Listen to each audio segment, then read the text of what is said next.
Hi and welcome back. So in this video, we'll quickly look at OneLake Security, which recently became GA in Microsoft Fabric. This is part of Enterprise Reality series that we are kickstarting with this video. The whole idea is to help you to try and understand what works well in a GA feature. So we won't be looking at preview features. So whatever features that became GA in the recent announcements, we'll be taking a look at it, and we'll try and understand what works well if you're planning to adopt that within your enterprise, and what still needs careful planning on that feature, right? Because that's quite critical to try and understand if you're planning to adopt. We need to probably try and think about it from architectural point of view, and also if you're planning to perform implementation within your enterprise. So what are the key areas that you need to keep in mind when you're planning to adopt this feature, I would say, right? So let's get started, and please do let us know in the comment section if this approach or videos like these will help you to try and understand a GA feature if you're planning to adopt, and what still needs careful planning at the enterprise level, right? So that's going to be the key when you're planning to adopt within your organization. So let's get started with this video, and I hope this will be useful, and probably will be coming up with more such videos based on the response. I can plan more videos in this Enterprise Reality series. So let's get started. Okay, let's take a quick look at where OneLake Security actually sits in the landscape. See, at the topmost level, we have these people and security groups within your organization, which you can provide them access at the workspace level. We have multiple roles to choose from, like you can make them admin, member, or contributor. But I think workspace roles, that's the topmost boundary, and I like to explain OneLake Security as the data plane security model, right? So it doesn't, workspace roles doesn't answer question like what exact data should this user read or group of people should read when you provide access at the workspace level. And that's where OneLake Security is much more important, and the data plane security model, where you provide or create data access roles, and then you provide access at the folder level, you control access at the folder table level, and RLS, CLS, applying filters at the row level, column level comes into picture, right? And the key idea here is to define access closer to the data, and then allow different experiences within Fabric or different engines to query that data with the permissions applied. Okay, so the supported Fabric experiences here, be it your Lakehouse, SQL Endpoint, Direct Lake, notebooks, and other tools, right? So multiple experiences within Fabric can access these data with still the security permissions applied at the data level, right? At the data plane level that you have already set it up, right? And that's the beauty of it, right? So the key idea, as I already mentioned, so define allowed data once at the OneLake security layer, then all of the compute experiences engines query these data with effective permissions applied, right? So that's a quick recap, and then let's try and look at now what works well and then what still needs careful planning. Okay, let me also quickly show you this security stack in Microsoft Fabric, and where OneLake Security fits in the entire Fabric security stack. So let's quickly go through this. At the topmost level, you can see the tenant level settings, network level security, right? So where you have this private endpoints, right? So, and Azure private links that you set it up, the outbound access protection, I hope you have already heard about it. So there are a couple of security controls at the network area that you can control with outbound access protection, then Azure private links, and also the capacity level governance, right? So that's going to be your the topmost boundary, security boundary, I would say. And that's at the highest level. And then you have workspace and item level permissions, where you control access to workspace with different roles to you, as we already talked about, for your users and groups, or even at the item level and the data artifacts level, right? So within the workspace, and that's your second layer in the security stack.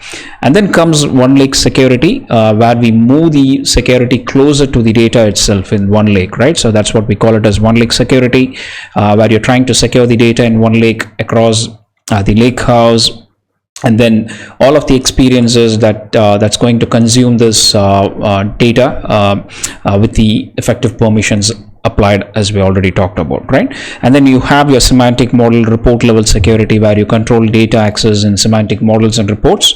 That's still relevant. It depends on the business use case that you're planning. And then finally, end users and business consumption, right? So you deliver secure governed insights to the right users after going through all of these security layers, right? So I hope this is quite useful when you think about Fabric security stack. There are multiple layers of security that you can implement, and you need to know from the topmost layer, as we talked about, from tenant network level at the capacity level. Then we go into workspace item level, and then you have the security which we are moving it closer to the data at the OneLake level, that we call it as OneLake security, and the permissions effectively applied when you're trying to consume the data, right? So the security travels along with your data, irrespective of the compute experiences or the engines that you're going to consume this data.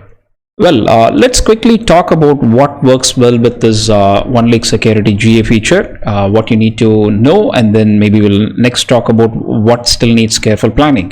So I'm listing here 4 different strengths on what works well section, and if you know more, feel free to comment, and then let's have those conversation going in the comment section, right? So please feel free to share your thoughts in the comment section. So the first strength, what I'm looking at here, is the common data plane layer, right? So now we already talked about moving your security closer to the data in OneLake, right? And that's the key point.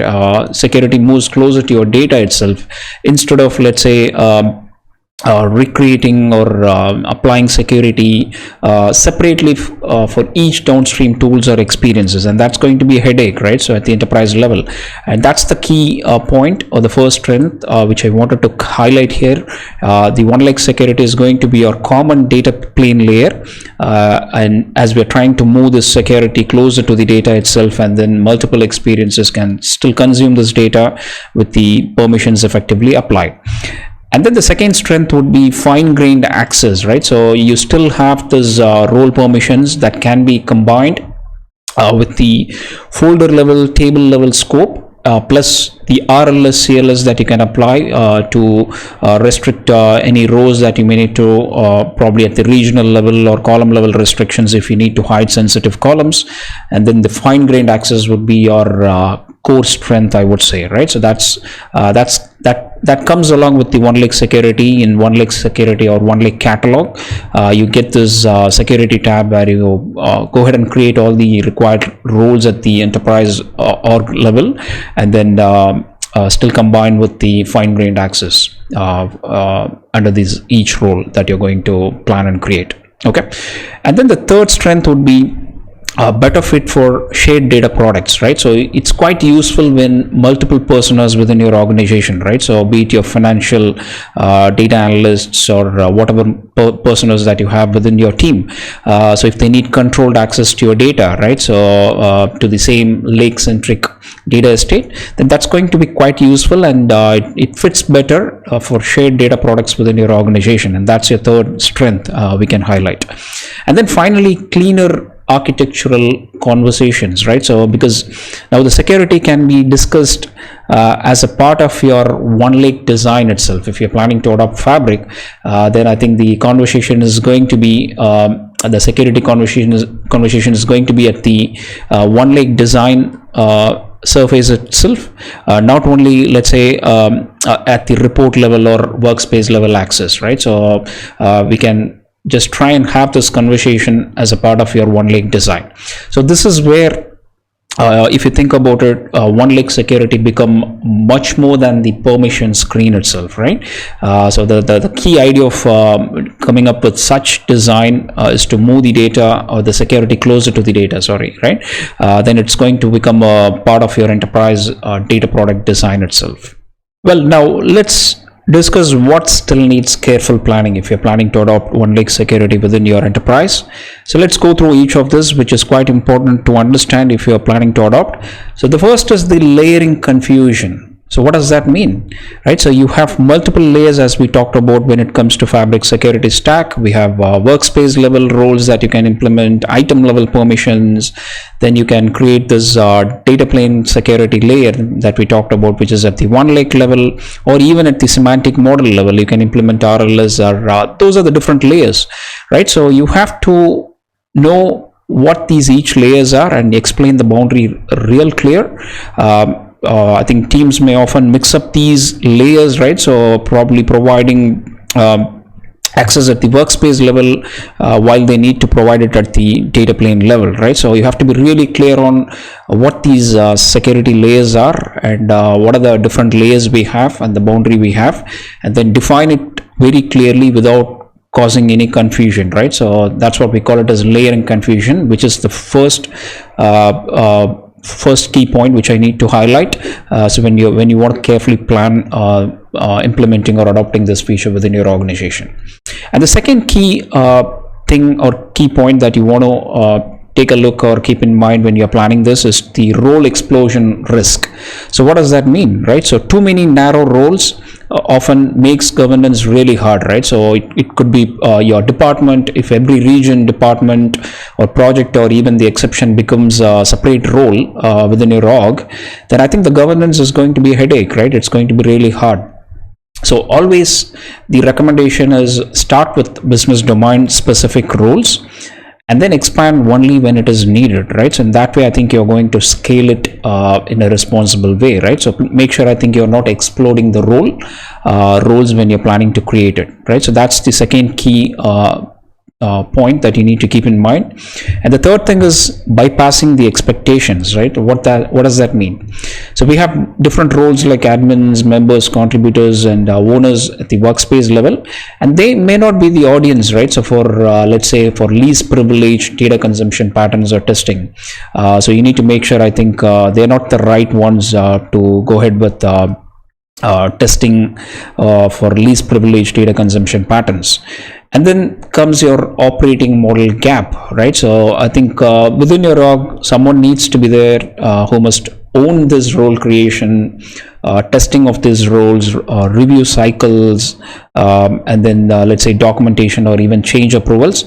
So you have to clearly define this probably the role. Someone needs to take care of all this, and that's where I think many of the enterprises may miss this, right? So there'll be this operating model gap, and then it is going to be really hard at the governance level, right? And then your semantic model strategy, right? So you have to decide when to secure your data at the OneLake level by creating multiple roles, different roles, business specific domain roles, or when you need to go at the report semantic model level, right? So, and it could be still the right user facing layer, but you need to decide when you need to go for the security at the OneLake level if you want to apply, or whether you want to apply at the semantic model level, right? So that's something you need to have a strategy in place, which we call it as semantic model strategy. And then finally, the testing discipline, right? So you may need to validate each persona within your organization across multiple experiences like Lakehouse, SQL endpoint, direct lake models, or and any downstream consumption path that you may want to test this, right? So always make sure, I think, once you apply this OneLake security roles, try and validate each persona, right, across multiple compute engines or different experiences within Fabric. And that's going to be the key when you're planning to implement or adopt OneLake security GA feature within your organization. So there are a lot of areas which we need to keep in mind that still needs careful planning at the enterprise level. And if you think about more, feel free to comment, and we may have a quick discussion in the comment section. But these are the key 6 areas which I wanted to quickly highlight that still needs careful planning if you're planning to adopt OneLake security within your organization. Okay, let's take a quick look at this persona based access example. So we have few roles, or the few personas that we can quickly look at and see how one shared data estate can serve different users securely, once you implement OneLake security within your OneLake, right? So which is your shared data estate now. And you have finance viewer, where we need to provide them access only to the finance tables. And then let's say we wanted to restrict HR related columns, HR salary, or any columns that they may not want to see, right? So in that case, I think the column level security, the fine-grained access comes into play once you create the required role at the OneLake security level. And then you have operations viewer, where they have access to operations data. And then let's say we wanted to implement row-based regional access, right? So we implement RLS and then restrict them to specific regions, right? So that's going to be possible. So we have finance viewer, operations viewer, and then you have data engineer, right? So who wanted to contribute to the workspace itself. So that's going. And for the data engineer persona, they may need access, a broader development access, right? So probably at the workspace level, they may need a contributor role if they're planning to contribute to multiple items within the workspace, right? So, and then for the validation and support as well, right? So they may need a broader development access. So that could be multiple personas like this with one shared data estate that can serve different users securely, as we can see here. Okay, let's finally end this video with few architect recommendations, right? So let's go through few of this, and you may, if you may need to add more, feel free to add it in the comments, and let's have those conversations going. So we always start with small, right? So pilot one high value data product before rolling it out to every workspace, right? So always start small, test it, and see how that works once you implement OneLake security within your enterprise. And try and use groups as much as you can instead of providing access to every single user within the organization. Map roles to intra security groups wherever possible, and that way I think the governance is going to be the key, or easy, right? And also name the roles, OneLake security data access roles, that you're going to create by business intent, right? For example, let's say finance read, or the region APAC read, or claims analyst read, something like that, right? So if you name the role by business intent, then that's going to be easy from maintenance point of view. And then document your layer boundaries, right? So as I clearly mentioned already, right? So we have multiple security layers in the stack in Fabric, and clarify which control is applied at workspace and OneLake security data layer, semantic model level, or at the report level, right? So try and document these layer boundaries, and then that's going to be really clear within the organization. And then test with real personas, validate effective access from the user experience. As I already mentioned, don't just bypass the expectations and then try and test with the higher roles like admin or member or contributor, right? So try and validate these effective access with the real personas, and then try and review these regularly, right? So build a role review into the governance cadence that you may have, and then probably the data product ownership that you may already have. Just try and build this role review into this into the governance cadence, and that's going to be the key when you review regularly what are the kind of roles that you have created within the organization. And also try and look at the documentation, right? The layer boundaries that you may have created, and all these recommendations, it's going to help you to effectively govern the different security layers within your enterprise. So I hope you found this video helpful. Please try and let me know if this approach works, so that I can come back with more such videos in the enterprise reality series. And feel free to add your comments in the chat so that we may have more points. Let's come up with more such ideas, recommendations that you may think will help if organizations at the enterprise level, if they're planning to implement this GA feature, OneLake security. So I hope you found this useful. So probably we'll come back with another such interesting video. We talk about what works well and what still needs careful planning if you're planning to implement this GA feature at the enterprise level, org level. So feel free to share this with your team if you think this video may help them, and subscribe for more such videos, and I'll see you in another video. Thank you very much.